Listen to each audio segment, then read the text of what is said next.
16. Sejak tahu kemana roda motor Saka diarahkan, sejak itu juga senyum tak lekang dari bibir Sivana.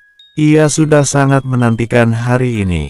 Tak mau menunggu lagi. Ketika motor Saka sudah berhenti sempurna, Sivana segera berlari masuk meninggalkan Saka yang akan memarkir motor. "Ayah," pekik Sivana tanpa peduli apakah sedang ada pelanggan di toko atau tidak. Yang ia ingin adalah segera memeluk orang tua tunggalnya itu.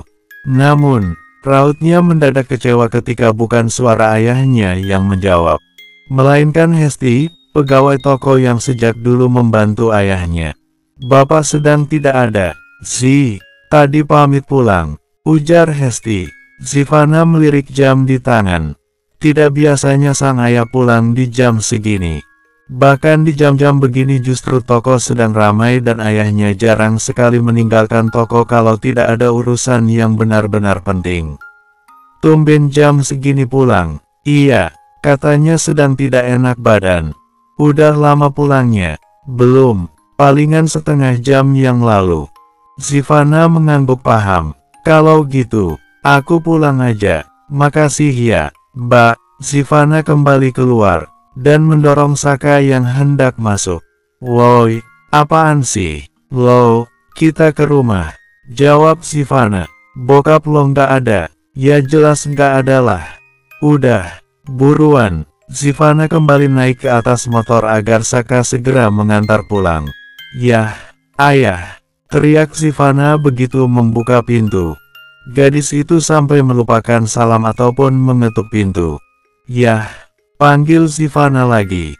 Karena tidak ada sahutan, Sivana berlari ke kamar ayahnya.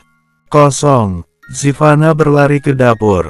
Juga kosong. Ketika hendak beranjak dari dapur terdengar suara orang mau muntah dari kamar mandi. Letak kamar mandi memang bersebelahan dengan dapur. Di rumah Sivana ini hanya ada satu kamar mandi. Tidak seperti di rumah Saka di mana ada kamar mandi di setiap kamar. Segera Sivana mengetuk pintu kamar mandi. Ingin tahu siapa yang ada di dalam. "Yah," panggil Sivana sekali lagi. Tidak ada sahutan. Namun, ketika Sivana ingin menekan handle pintu, kamar mandi terbuka, menampilkan ayah Sivana dengan handuk kecil yang masih di tangan. "Ayah," panggil Sivana lirih. "Ayah kenapa?" Bukan tanpa alasan Sivana menanyakannya. Wajah Yusuf yang pucat membuat Sivana penasaran. "Kamu pulang?" Sivana tak menanggapi. Ia hanya ingin tahu apa yang terjadi dengan ayahnya. "Ayah kenapa?" Sivana justru balik bertanya. Yusuf mengusap mulutnya dengan handuk kecil di tangan. "Tidak apa-apa, mungkin cuma masuk angin." Tapi ayah pucat banget. "Yah," sapa Saka, mengalihkan perhatian Yusuf juga Sivana. "Ada Nak Saka juga. Sudah, ayo ke depan. Kamu buatkan minum untuk suamimu." "Ya," titah Yusuf, memberikan handuk kecil yang ia bawa pada Sivana. Ayah Sivana itu langsung mengajak menantunya kembali ke depan dan membiarkan Sivana di dapur membuat minum. Ia abaikan rasa mual yang tadi ia rasa. "Sudah lama apa baru sampai?" tanya Yusuf pada Saka setelah mereka duduk berhadapan. "Baru tiba." "Yah, pulang kuliah." "Iya, Ziva kangen ayah," katanya.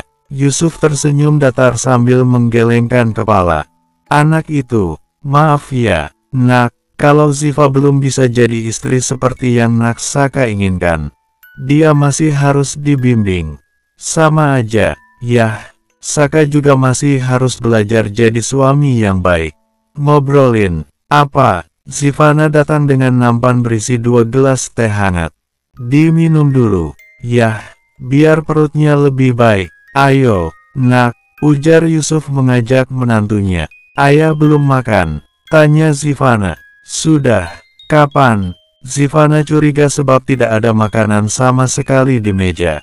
Juga di dalam alat penanak tak ada sebutir nasi pun. Bukan tanpa sebab Sivana bertanya demikian. Sebab sejak masih tinggal bersama Sivana, ayahnya itu memang tidak menjaga pola makan. Ia makan kalau tidak diingatkan. Kesibukan di toko membuatnya lalai akan kesehatan. Tadi ayah sudah sarapan. Gantian sama Hesti di toko. Sarapan, pekik Sivana. Yah, ini sudah sore. Sudah hampir malam dan ayah baru makan sekali. Sivana tahu sekarang apa yang menyebabkan ayahnya tadi mual-mual seperti mau muntah. Pasti asam lambungnya naik lagi. Sivana akan masak. Pokoknya ayah harus makan. Seakan tak mau dibantah, Sivana berlalu begitu saja, kembali ke dapur untuk membuat makanan. Saka yang sejak tadi diam, merasa heran dengan sikap berlebihan istrinya. Masak hanya karena ayah mertuanya melewatkan makan siang saja. Sivana sekhawatir itu. Saka memang tidak tahu riwayat asam lambung yang ada pada Yusuf. Jadi wajar jika pria itu menganggap Sivana berlebihan. Sikap berlebihan Sivana tak cukup sampai di situ. Usai makan malam, gadis itu memohon-mohon pada Saka untuk menginap di rumah ayah mertuanya. Semalam saja, please, nanti aku sendiri yang akan bilang ke papa. Saka yang awalnya menolak jadi tidak tega ketika Sivana memasang wajah memelas. Alhasil menginaplah mereka di rumah Yusuf. Ini pertama kali sejak menikah. Saka menginap di rumah mertuanya. Juga bisa sedekat dan seakrab ini dengan sang mertua. Saka dan Yusuf sedang duduk di teras berbincang tentang banyak hal. Apapun mereka bicarakan, mulai dari bagaimana Yusuf merintis toko kelontong miliknya juga bagaimana menjadi orang tua tunggal untuk Sivana. Semua Saka dengarkan dengan baik. Dari cerita mertuanya, Saka mulai mengagumi kegigihan pria seusia papanya itu. Yah, udah malam, waktunya istirahat. Ngobrolnya besok lagi. Sivana datang dan mengakhiri semua keseruan antara Saka dengan Yusuf. Pada putrinya itu Yusuf tak pernah menolak. Ia pun mengakhiri bincang santai dengan sang menantu. Juga meminta Saka segera istirahat. Setelah mengantar Yusuf ke kamarnya, Sivana segera menyusul Saka ke kamar Sivana sendiri. Au, pekik Sivana begitu membuka pintu. Saka yang tidak tahu kalau Sivana masuk justru ikut berteriak tanpa tahu apa penyebab Sivana berteriak. Ada apa? Kenapa? Tanya Saka ikut panik. Itu, Sivana menunjuk ke bagian bawah tubuh Saka. Oh, ini, Sivana mengangguk. Bersambung, 17. Memang kenapa dengan ini? Tanpa tahu malu Saka tidak segera menutup resleting celananya. Justru sengaja menariknya ke bawah agar lebih terbuka. Syok melihat kelakuan Saka, Sivana langsung menutup mata. Tutup enggak? Teriak Sivana memerintah. Lah, kan mau gue lepas. Kok malah disuruh tutup? Tapi lepas celana enggak di sini juga. Sivana masih belum mau membuka mata. Terus di mana? Di ruang tamu, atau di teras? Makin gak bener loh, nyuruh suami buka-bukaan di luar. Di kamar ini udah paling bener. Saka tak peduli dengan Sivana yang menutup mata. Ia tetap melepas celananya dan menggantinya dengan sarung pinjaman dari mertua. Ngapain lo masih tutup mata? Jangankan lo lihat gue lepas celana. Lihat gue nggak pakai apapun juga boleh. Nggak dosa, Sinting. Lo, udah buruan pakai celana lo lagi. Jangan bikin gue emosi. Ya, melihat Sivana yang bertahan dengan menutup mata. Tiba-tiba ide konyol muncul di otak Saka. Usai mengenakan sarung, Saka berjalan mengunci pintu, menyembunyikan kunci dan setelahnya mendekat ke tubuh Sivana. Saka, lo dengerin gue? Enggak, sih. Udah lo pakai belum celana lo? Udah. Buruan buka mata. Mau sampai kapan lo tutup mata lo kayak gitu? Tanpa menaruh curiga Sivana langsung membuka mata. Sontak ia memutar tubuhnya, ingin kabur. Saka sudah menipunya. Pria itu bukannya memakai celananya justru sengaja melepasnya dan yang Sivana lihat tadi adalah D** laman saja. Berulang kali Sivana menekan handle pintu tapi tak bisa membukanya. Ia panik sendiri. Takut Saka akan berbuat macam-macam padanya. Lo mau kemana? Ini udah malam. Udah waktunya tidur. Lo gila, Saka. Pekik Sivana sembari terus menekan handle pintu. Tanpa rasa bersalah Saka kembali memakai sarung yang tadi sempat ia turunkan. Lalu menghampiri istrinya, menarik tangan Sivana dan membawanya ke ranjang. "Saka, mau apa, lo?" teriak Sivana menolak. Tubuhnya bahkan dibuat kaku agar Saka tak mampu menariknya. Namun, tubuh kecil Sivana bukanlah masalah besar bagi Saka. Dengan satu tarikan saja tubuh Sivana ikut terseret bersama pria itu. "Saka, lepasin gue."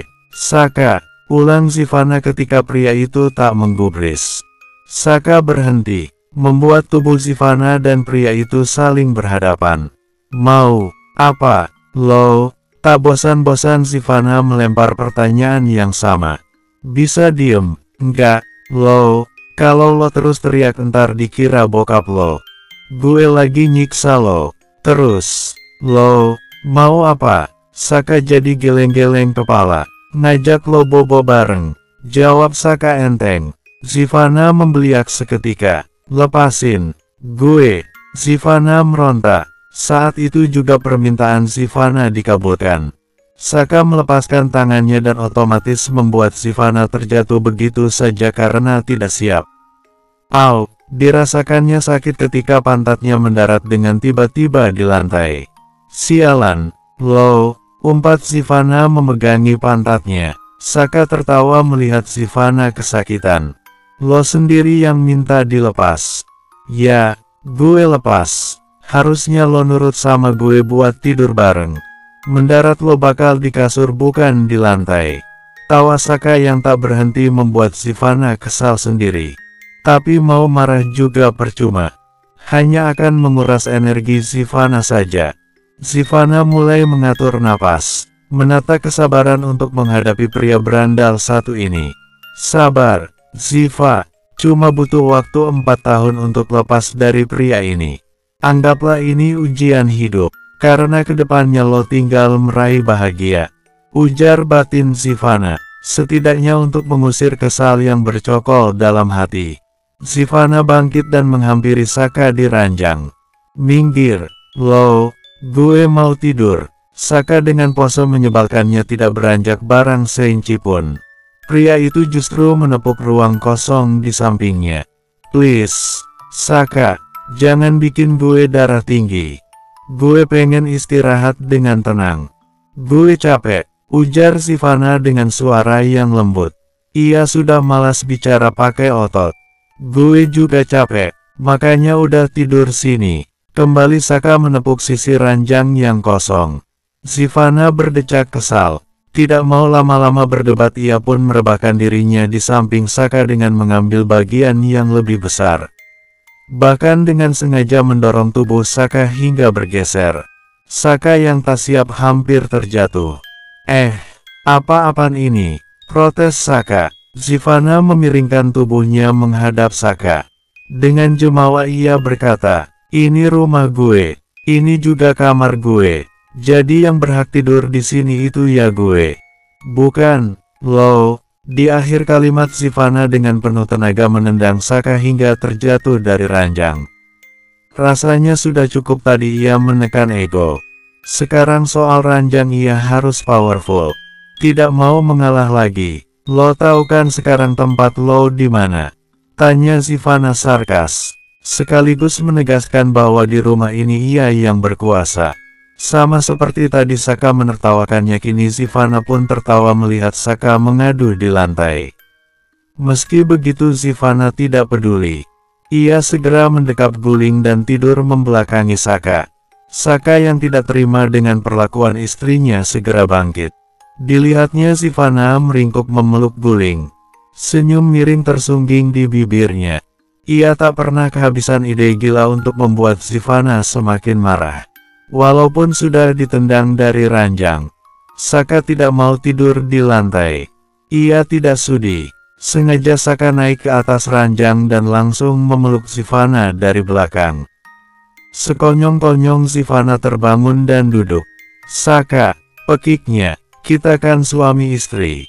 Boleh dong tidur bareng. Masa lo tega nyuruh gue tidur di lantai?" "Gue nggak biasa," Jawab Saka tidak tahu malu. Loh, tuh. Sivana menunjuk Saka marah. Ingin rasanya memaki pria berandal satu ini tapi rasanya hanya akan membuatnya lelah. Daripada ia benar-benar sakit darah tinggi gara-gara terus berdebat dengan pria berstatus suami ini. Lebih baik ia menenangkan diri. Sivana turun dari ranjang. Ia mengambil alas tikar untuk tidur. Tentu saja hal itu membuat Saka di atas angin. Ia kembali mengalahkan Sivana, membuat gadis itu menyerah dan memilih tidur di lantai. Sial banget nasib gue nikah sama cowok kayak lo. Gak di sana gak di sini. Tetep aja gue tidur di lantai. Gerutu Sivana. Gue nggak nyuruh lo tidur di lantai. Justru gue ngajak lo tidur di sini bareng gue. Saka menepuk kasur lagi. Sivana mencebik. Tidak sudi seranjang dengan pria garangan seperti Saka. Sama seperti malam-malam di rumah Saka. Sivana harus rela tidur di atas lantai. Ia tarik selimut untuk menutupi seluruh tubuhnya. Matanya memejam untuk memanjatkan doa. Hal gila yang kembali membuat Sivana memekik keras adalah ketika ia selesai berdoa dan kemudian membuka mata. Sosok Saka berada tepat di atas tubuhnya. Saka, bersambung. 18. Sivana masih menyimpan kesal pada Saka.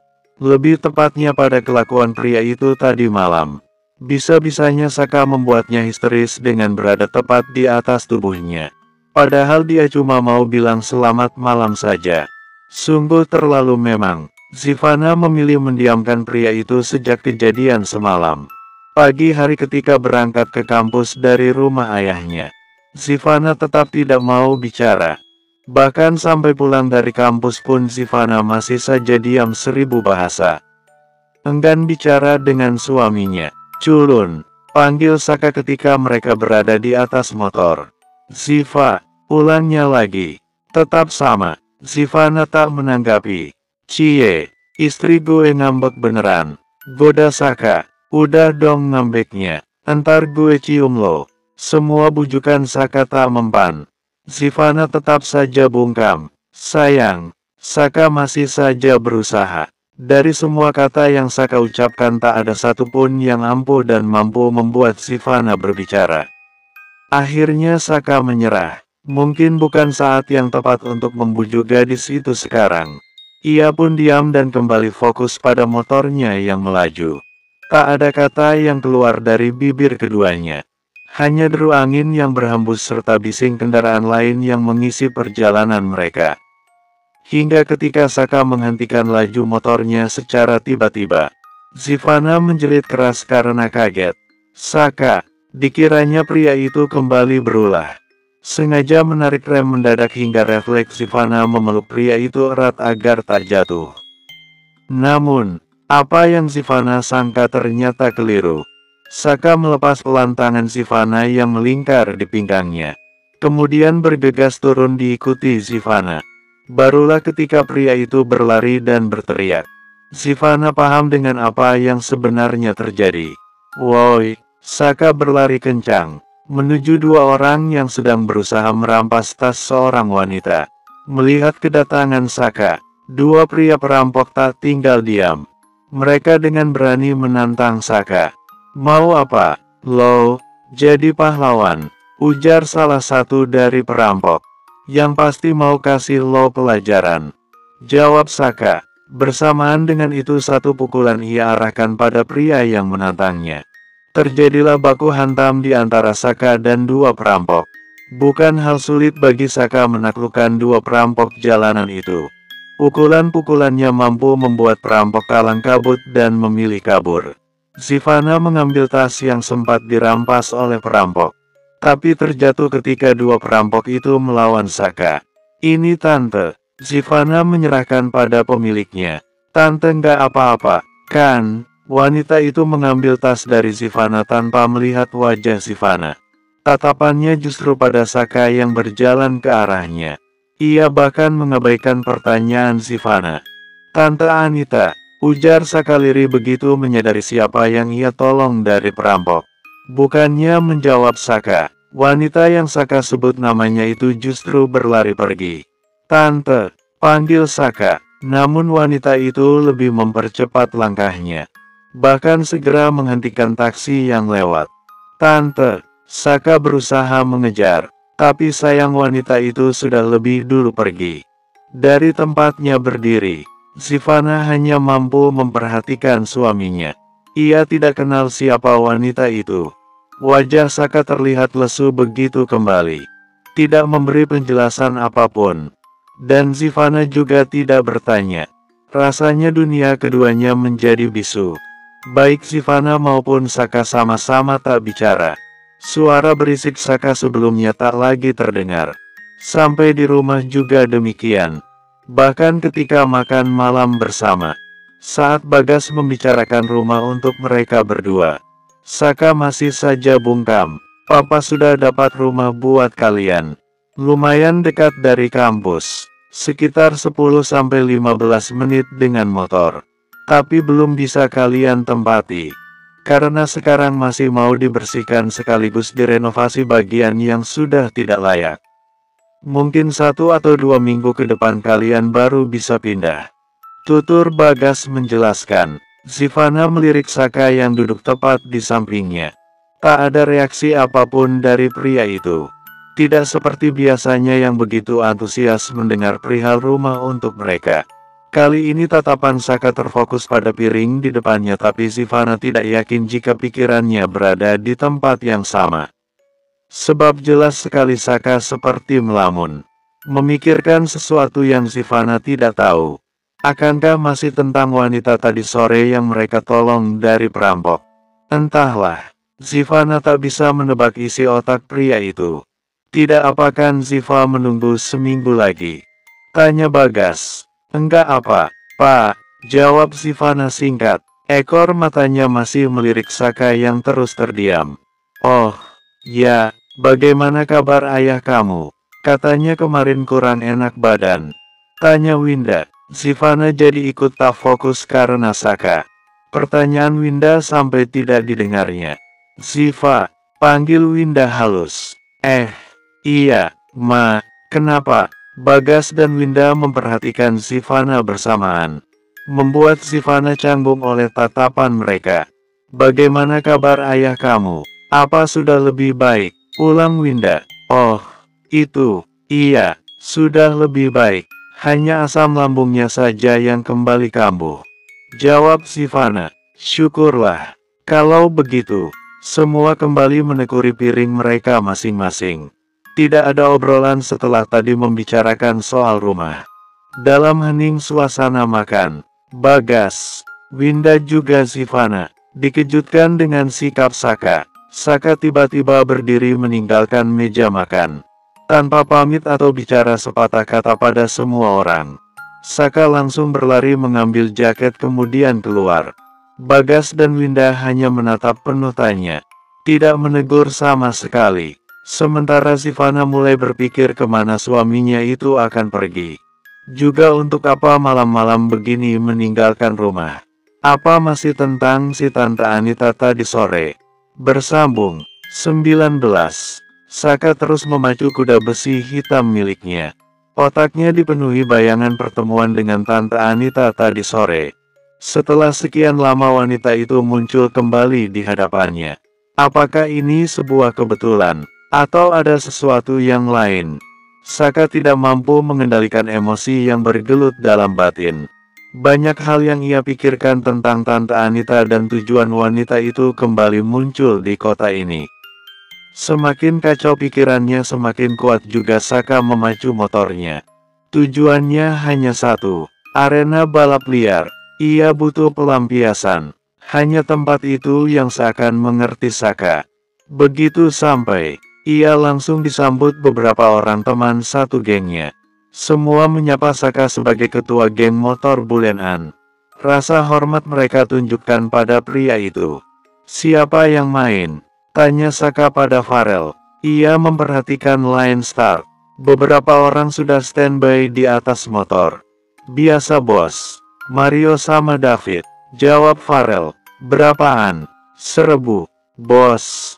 "Gue ikut," ujar Saka. Sontak membuat Farel tercengang. Bukannya kemarin bosnya ini menolak adu race dengan Mario dan David. Lantas kenapa hari ini mendadak ingin ikut tantangan receh dua anak buah Arjuna itu? Saka mengambil dompet dari saku celananya, mengeluarkan lembaran uang dari sana dan menyerahkannya pada Farel. Serius ini, bos? Tanya Farel memastikan. Saka tidak menjawab tapi gebran motor Saka menuju line start sudah menjadi jawaban. Semua mata kontan tertuju pada ketua geng motor bulenan itu. Tentu dengan pandangan heran. Tidak biasanya Saka ikut balapan kalau lawannya tidak seimbang. Mereka yang suka nongkrong di arena balap ini pasti tahu kemampuan seorang Arsaka Mahendra. Hal itu juga yang kemudian membuat mereka beralih mendukung Saka untuk main pinggiran. Dari semua yang menatap heran pada Saka, ada Mario dan David yang justru menyunggingkan senyum miring. Keduanya saling melempar pandang. Terlihat begitu senang Saka bergabung dalam race kali ini. Baik David maupun Mario saling menganggukkan kepala, seolah membuat kesepakatan tanpa kata. Semua rider sudah siap. Gadis pemberi aba-aba pun sudah berdiri di line start. Gadis muda berpakaian serba minim itu mulai mengangkat tangan ke atas. Pertanda permainan akan dimulai. Begitu tangan si gadis turun, semua motor melaju dengan kecepatan penuh. Dari pembalapnya sendiri pastilah berharap menang. Mulanya Saka menikmati permainan ini. Dengan mudah ia menyalip satu persatu lawan. Namun begitu garis finish hampir terlihat, Mario dan David secara tiba-tiba memepet motor Saka, berusaha menghalangi pria itu untuk menang. Bukan Saka namanya kalau mau takluk pada dua orang lawannya. Justru kehadiran Mario dan David yang menghalanginya semakin memacu adrenalin Saka. Hasrat untuk mengalahkan mereka berdua muncul begitu kuat. Dengan teknik balap yang ia kuasai, juga manuver yang Saka lakukan, pada akhirnya Saka berhasil keluar sebagai pemenang. Senyum bangga dan puas tersungging di bibirnya. Terlebih ketika ia melihat betapa marahnya Mario dan David. Farel segera meminta uang taruhan yang dimenangkan Saka. Pemuda itu begitu bersemangat karena pasti akan kecipratan hasilnya juga. Saka memang tidak pernah pelit. Akan tetapi apa yang sebelumnya sudah Farel bayangkan sirna seketika. Ia kembali dengan raut ditekuk sembari marah-marah. Umpatan demi umpatan keluar dari mulut pemuda itu. Tidak ada semangat lagi dalam kalimatnya ketika ia menghampiri Saka. David dan Mario tidak mau bayar taruhannya bos. Mereka mau adu trek lagi. 1000 melar katanya. Baru mereka akan bayar semua. Saka hanya tersenyum sinis. Ia tahu semua hanya trik dua manusia licik itu. Mereka berdua sudah dipastikan tidak akan pernah mau membayar taruhan sebab itu mencari banyak alasan. Lo bawa aja Bimo buat nagih duitnya. Gue mau pulang, ujar Saka kemudian pergi meninggalkan arena balap liar. Farel yang ditinggal begitu saja sedikit bingung. Memang pemuda itu agak lambat berpikir. Barulah setelah ia paham maksud ucapan Saka agar mengajak Bimo, ia segera mencari salah satu anggota bernama Bimo. Sebab di antara semua anggota hanya Bimo yang bisa diandalkan dan ditakuti setelah Saka. Senyum di bibir Farel mulai mengembang. Harapan untuk mendapatkan cipratan rejeki kembali tumbuh. Ngapain lo senyum-senyum sendiri? Kesambet, lo? Tanya Randy yang tiba-tiba menghampiri. Tidak menjawab pertanyaan Randy, Farel justru merangkul pundak temannya itu. Udah, ikut gue aja cari Bimo. Entar lo gue kasih duit. Beneran? Farel mengangguk yakin. Mereka pun mencari Bimo di base camp mereka. Bayangan uang yang tidak sedikit berkelebatan di otak Farel. Malam ini mereka bisa berpesta dari hasil balap ketua mereka. Mata Sivana baru saja terbuka ketika ia menangkap bayangan Saka yang meringkuk di atas ranjang. Entah jam berapa pria itu semalam pulang. Karena datangnya tak mengusik tidur Sivana sama sekali. Tak ingin mengganggu tidur suaminya, Sivana segera merapikan alas tidur yang ia pakai. Segera ke kamar mandi dan bersiap ke rumah ayahnya lagi. Hari ini hari Sabtu. Hari yang sudah dijanjikan oleh Dinda dan Kania yang ingin main ke rumahnya sendiri. Sampai Zivanna selesai bersiap, Saka belum juga bangun. Posisinya bahkan masih sama seperti tadi Zivanna lihat. Zivanna pun tak berniat membangunkan Saka. Ia memilih untuk berpamitan pada mertuanya saja. Tapi nanti kamu pulang, kan? Tanya Winda mengantar Zivanna ke depan pintu. Iya, Ma, nanti sore pulang kok. Mau lihat kondisi ayah saja. Sudah lebih baik atau belum? Usai berpamitan, Zivanna pergi bersama papa mertuanya. Sekalian Bagas mau menjenguk teman sekaligus besannya itu sebelum bermain badminton. Iya, hobi papa mertua Zivanna memang badminton. Hampir setiap Sabtu pria setengah abad itu menyempatkan diri untuk berkumpul bersama komunitas pecinta badminton. Menyalurkan hobi sekalian ikhtiar agar tetap sehat. Hanya sebentar Bagas mampir ke rumah Zivanna. Sekadar melihat kondisi besan, setelahnya langsung pamit dan meninggalkan Zivanna. Ayah sudah baik-baik saja, kamu kan bisa tanya kabar ayah lewat telepon. Ujar Yusuf usai Bagas pergi. Ziva mau lihat sendiri kondisi ayah. Sekalian teman Ziva mau main ke sini. Jadi Ziva mau bersih-bersih dulu. Kenapa nggak disuruh main ke rumah mertuamu? Mereka pengennya main ke rumah Ziva sendiri. Ya sudah, siap-siap sana, sesuai janji Dinda dan Kania. Mereka berdua tiba sekitar jam 10. Tepat ketika Yusuf hendak berangkat ke toko. Sengaja Yusuf berangkat agak siang untuk menunggu teman putrinya itu. Selesai berkenalan Yusuf langsung pamit ke toko. Di sana sudah ada Hesti yang berangkat sejak pagi untuk membuka toko lebih dulu. Yusuf sudah mengabari wanita itu tadi kalau akan datang terlambat.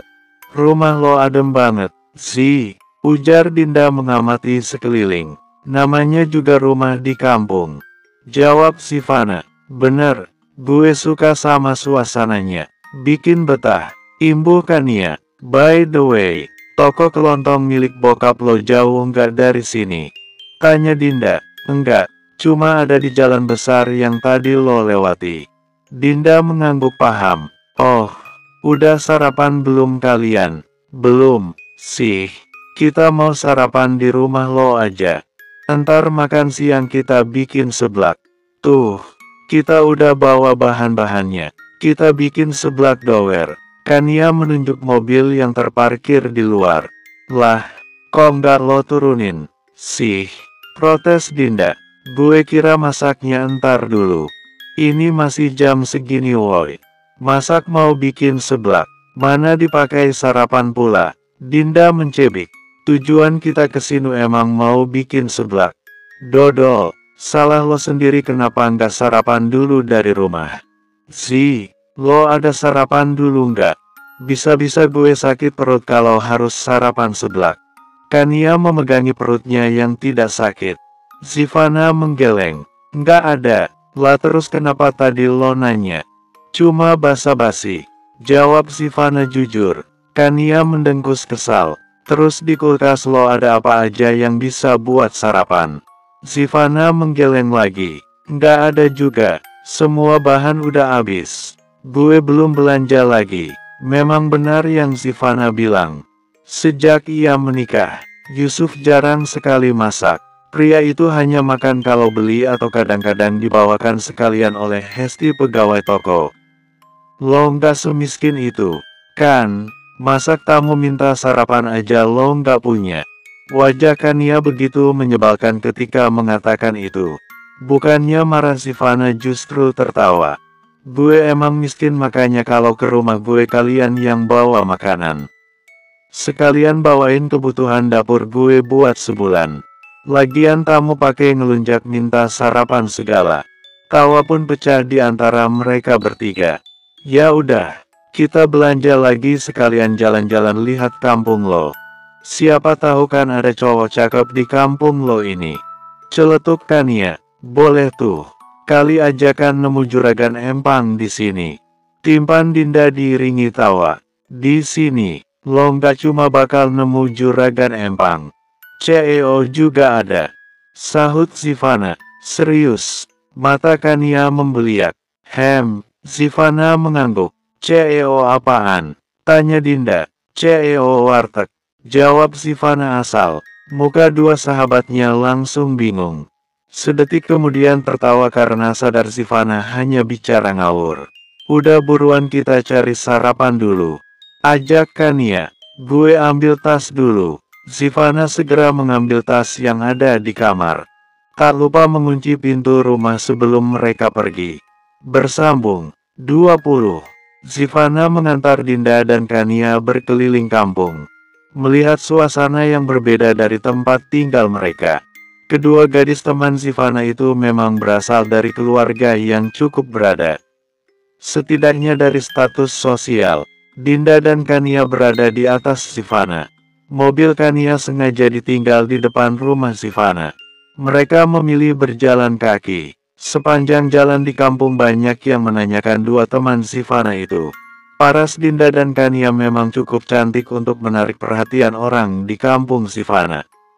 Tak lupa juga Sivana mengajak mereka ke pasar. Mencari jajanan pasar sekaligus sarapan untuk Kania. Warteg langganan Sivana direkomendasikan untuk jadi sarapan bagi Kania. Gimana rasanya? Mantul, kan? Tanya Sivana setelah Kania selesai makan. Iya, enak banget. Lain kali gue kesini sendiri deh. Elah, pikiran lo cuma makan doang. Ujar Dinda dengan bersungut. Biarinlah, duit-duit gue. Kenapa lo sewot? Males gue ngomong sama lo. Ih, gue lebih males. Kania tak mau kalah. Udah. Jadi bikin seblak enggak? Potong Sivana cepat. Takutnya mereka berantem dan pulang masing-masing. Bikinnya jangan sekarang dong. Gue kenyang ini. Kania memegang perutnya yang sudah diisi. Terus mau kemana lagi? Beli camilan aja terus balik ke rumah lo. Kita ngobrol di sana aja. Usul Dinda. Baik Kania maupun Sivana setuju saja. Berburu camilan pun dimulai. Dari kacang atom sampai keripik singkong mereka beli. Tak lupa membeli susu untuk penawar nanti makan seblak. Kayaknya udah cukup deh. Nggak usah beli lagi. Takutnya nggak ada yang makan. Sivana mengingatkan. Mereka bertiga kembali ke rumah Sivana. Sebuah motor sport hitam yang terparkir di halaman rumah Sivana mencuri perhatian Dinda juga Kania. Motor siapa itu? Kayak pernah lihat nggak? Dinda mengamati motor Ducati hitam tersebut. Sivana yang takut ketahuan berpikir cepat. Oh, itu motor tetangga gue. Kania menatap Sivana dengan dahi yang mengernyit. Motor tetangga. Lo, terus ngapain diparkir di rumah lo? Sivana kalang kabut memikirkan alasan untuk berkelit. Rumahnya di ujung sana. Nggak bisa buat lewat motor makanya sering ditaruh di rumah gue gini. Tapi, kayak pernah lihat deh ini motor. Kayak punya Kak Saka bukan? Dinda sedikit curiga. Ya elah, yang punya motor ginian bukan cowok itu aja. Ini bukan motor eksklusif. Banyak yang bisa beli motor kayak gini. Lagian orang kaya kan bukan cuma dia doang. Di kampung gue juga banyak orang kaya. Banyak alasan yang harus Sivana keluarkan. Ya maaf, soalnya ini motor spek orang kaya banget gitu. Ujar Dinda nyengir. Ya udah, masuk, yuk, ajak Kania. Mata Sivana membeliak. Teringat ada Saka. Di mana pria itu sekarang? Batang hidungnya tidak nampak tapi motor diparkir sembarangan. Lagi pula untuk apa pria itu datang tanpa pemberitahuan lebih dulu.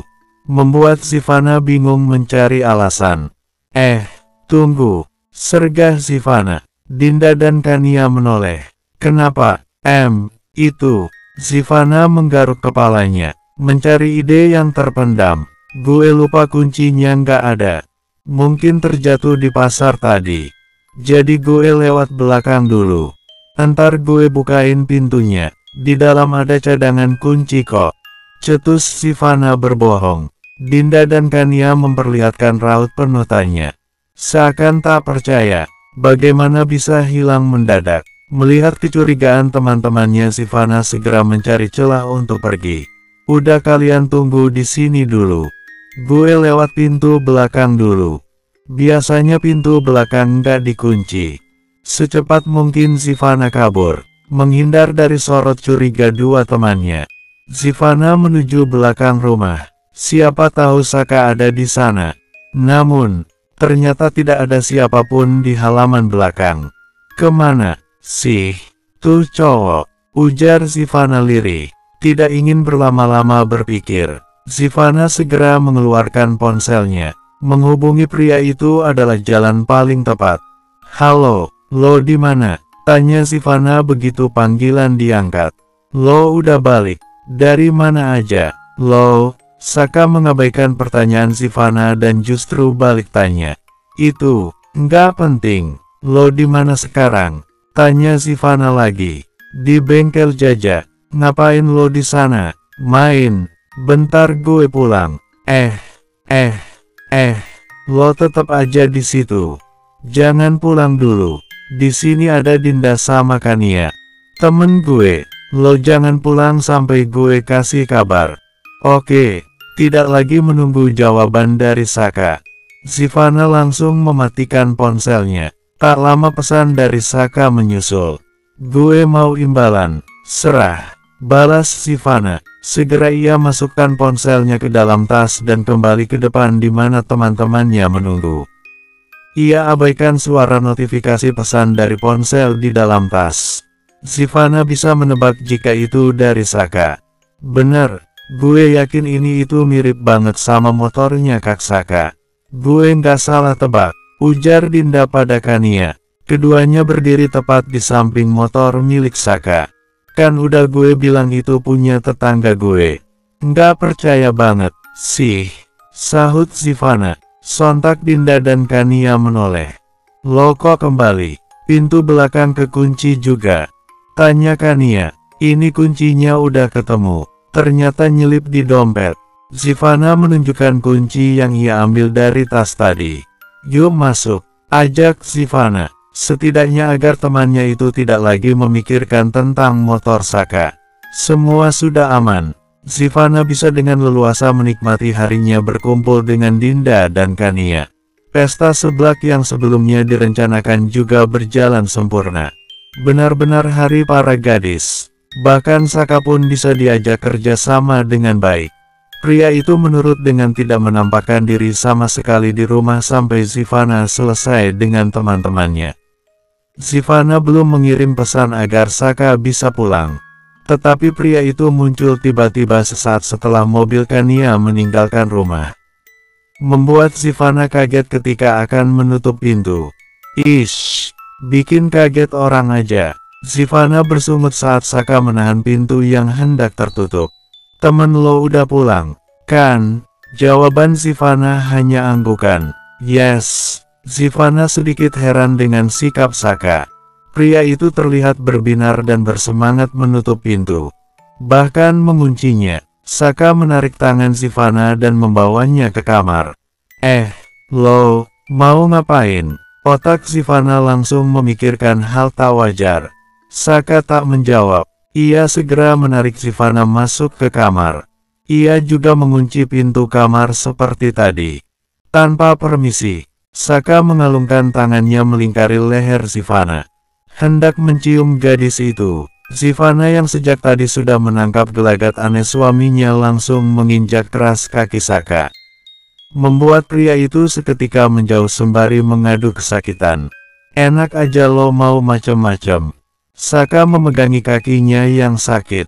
Kenapa lo injak kaki gue?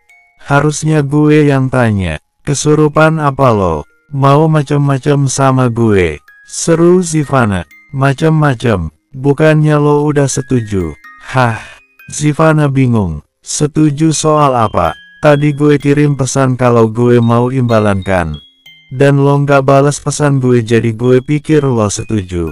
Makanya gue nurut apa kata lo. Saka mulai menurunkan kakinya. Emang lo minta imbalan apa? Lo nggak baca pesan gue?